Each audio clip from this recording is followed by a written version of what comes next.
我是瓜皮儿。竹星女第一季前情提要。康德尼组建了新正义协会，常言说初生犊不怕虎。运动大师虎女夫妻俩让几个孩子认识到了社会的险恶，正愁没人教，天上掉下粘豆包，帕特要好好训练他们一下。这群有了目标和伙伴的孩子们，生活五湖飞起，腰不酸腿不疼，个个拥有特异功能。送报童麦克感受到了危机，亲爹跟后姐打成一片，手里的老干妈突然就不香了。而到了学校以后，曾经的孤儿座们摇身一变，全员恶人。据贝斯所知，辛迪小时候不这样，一夜之间他妈妈去世，父亲二婚，结果就变成了这样，也算是可怜之人必有可恨之处了。辛迪一点情面都不给后妈，碍于父亲的存在，女人都不敢违抗辛迪。辛迪的父亲曾说过，不义会社的龙王跟其他坏二代不同，辛迪一直就知道父亲那点事儿，偶然之间听到不义会社讨论新星女，更激发了他争强好胜的性格。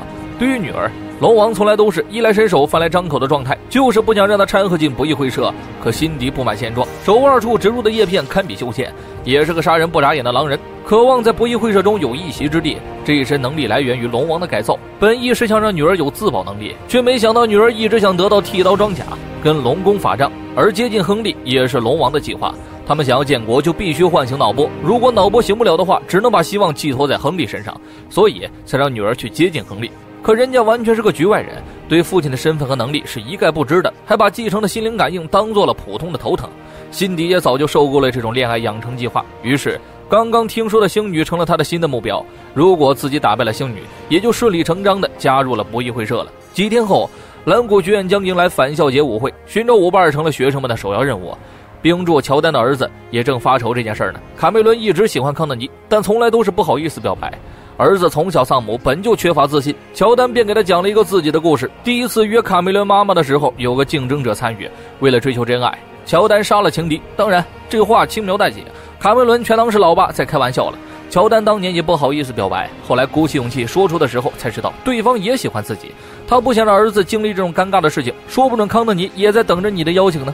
最后乔丹到真正厅工作，刚好手头有个项目想给芭芭拉。自打他接手蓝谷镇的正时候，十分看重芭芭拉，但此行需要出差1天左右，肯定会错过晚上的动员大会了。同样为了舞伴纠结的还有辛迪。亨利因为父亲的事儿不想参与，最近脑袋敏感，也不想去喧闹的地方，便一口拒绝了他。本来就来气，又处处不顺心，辛迪跟玻璃姐妹花当场绝交，扫地大叔不小心撞到了他，愣是被喷得无地自容，还是康德尼路过给大叔解了围。而这个贯彻7集的扫地大叔并非成人，此乃光辉骑士贾斯汀，常胜7勇士成员，星条帕特也是其中一员。大叔帽子上的胜利之翼，储物柜里的马匹模型，以及一个圣杯，包括那把能够斩断一切的魔剑，无一不在暗示大叔就是光辉骑士。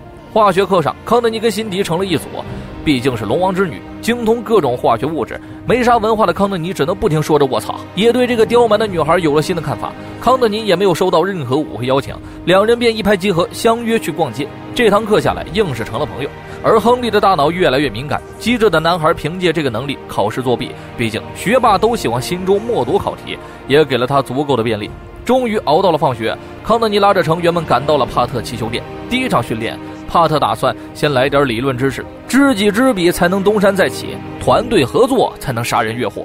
科目1就是了解敌人的情况，老大冰柱就不用多说了，想打败不义会社得先战胜2个人，运动大师和虎女，2人极其致命。还有就是犯罪大师赌徒，这个人又狡猾又阴险，对付他不能用蛮力。至于提琴手的身份还有待考察。帕特在这疯狂科普，康德尼却不停打岔，他更想来点实际训练，当然了，也有一点心底的优越感，想显摆显摆自己的实力。这种感觉就像你叫来你的好朋友，想在他面前炫耀一下自己的游戏操作，秀者嘚瑟，看着呵呵。帕特准备了半天的训练被康特尼一个人搞臭了。芭芭拉下午就收拾了行李准备出差，动员大会就留给他们爷仨了。当晚大会召开，看比赛又岂能没有吃的？帕特连忙去买零食，康德尼却一直盯着校长博文，随时准备跟上去。结果季弟突然来了句：“帕特不是你爹。”麦克光看着帕特和康德尼走得近了，完全不知道原因，吃醋那也是正常。康德尼身边一没人了，卡梅伦顺势就走了过来：“听爸爸的话吧，早点谈恋爱吧。”卡梅伦这么一约，康德尼就答应了下来。可他忽然想起来，自己和辛迪还有场约会呢，正常人都会重色轻友的，人之常情嘛。康德尼这就去找辛迪商量行程。刚过去的时候，辛迪还挺开心的，像他这种性格能有个真心朋友多不容易。当康德尼表明自己要放鸽子的时候，辛迪傲娇的本性一下就上来了。其实康德尼只要再劝一下，他就不气了。赶巧校长博文鬼鬼祟祟的，康德尼想都没想就跟了上去，辛迪心态崩了。当康德尼追上去的时候，帕特还在跟拉瑞买吃的。这哥俩要是互相知道了身份，那不得健身房一较高下呀？康德尼跟随博文来到了一间密室，顿时就感觉机会来了。从储物室换上战衣，拿着星杖就赶了过去。扫地大叔一直默默注视着。根据星杖的指引，康德尼破解了机关，一路进入了密室。年轻人就是不谨慎，这年头连小偷都知道避开摄像头了。同一时间，辛迪也进入了密室。